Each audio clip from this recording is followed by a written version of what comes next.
فاكر أول مرة وقفت قدام واحد ناجح وكنت بسأله إزاي وصلت؟ بصلي كده وقال لي عشان سألت.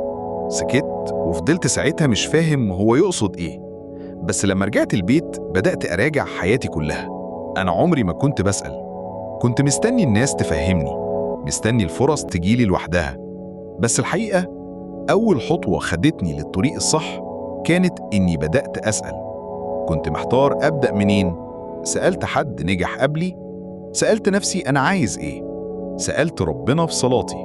ومرة ورا مرة كل سؤال كنت بسأله كان بيفتح لي باب. أوقات كنت بتكسف أسأل، وأوقات كنت بخاف الناس تضحك عليا. بس لما بطلت أهتم وركزت في أنا عايز أوصل لإيه، الدنيا اتغيرت. النجاح مش محتاج عبقرية، النجاح محتاج حد بيعرف يسأل السؤال الصح في الوقت الصح. وعلشان كده لو أنت عايز تبدأ طريقك، اسأل كتير، اسأل نفسك، اسأل اللي قبلك، اسأل حتى وانت بتقع.